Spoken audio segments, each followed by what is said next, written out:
So honestly, I can't believe I'm actually sharing this story on the internet, but yes, I did at one point in time go over 7 years without a haircut. And yes, I am a hairstylist.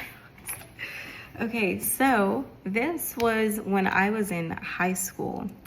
I was getting ready for prom, wanted to get my hair straightened, I wanted to get a silk press, but my lady, her name was Miss Phyllis, she was an angel.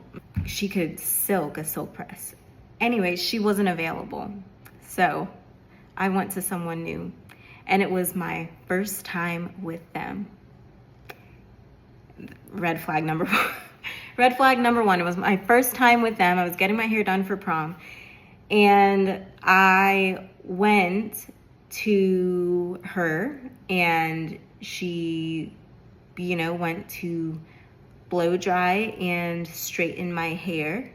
And I have a lot of hair, and I had a lot of hair at that time that had taken me a while to grow. And when I tell you, with the heat protectant, this person did 1, 2, for my whole head.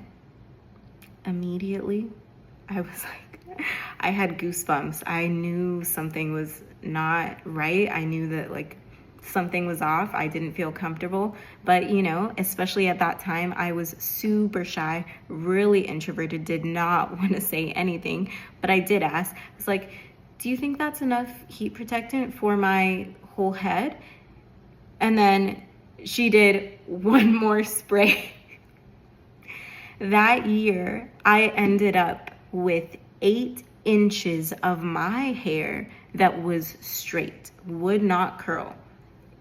My hair is super, super coily, would not curl. So I ended up having to cut 8 inches of my hair off in 1 year. I couldn't do it all at once. That would have been so traumatizing for me. I did 4 inches after I washed it and saw the tragedy, and then I did another 4 inches almost at the end of that year. And I still think about it. After that, I literally never let anyone touch my hair. No one touched my hair, not even in cosmetology school. I was so scared to let anyone touch my hair for years after that. Braiding, I braid my own hair because I just, at the time, do you know what I mean? Felt like I had lost trust in people doing my hair. I'd had someone in the past cut a mullet into my hair because they were cutting it as if it was a straight cut. And anyways, it took me years. And that's why, honestly, when my clients come in and I show them listen, this is the damage. And they're like, I really want to keep my length. I get it. I understand. I've been there. I've gone more years than you without having my hair cut in the past. So what I usually recommend and what I encourage other hairstylists to recommend, understand it's better for your person, your client, to come back to you and get to the point of having healthy hair where they have healthy ends than it is for you to just chop all those ends off and then traumatize them and then they never make progress from there. That is why I usually recommend this is, I say this is going to be a journey. I'm not going to chop your hair unless that's something you want to do. If you want to do that, sure, we'll go ahead and cut as much as you want off. However, you said you want to hold on to length. I would rather you love the shape of your hair and really understand how to get your curls looking their best, how to, style your hair in a way that works for you.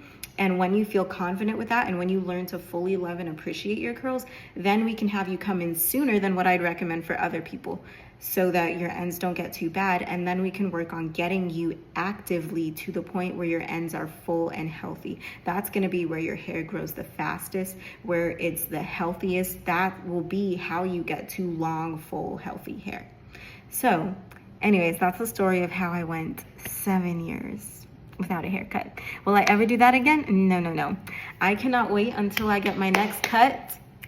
I'm excited for it. I am waiting on a certain someone, she knows who she is, she's on here, to have availability so I can book with her. If you do, let me know, girl. Anyways, yes, that's why. Bye.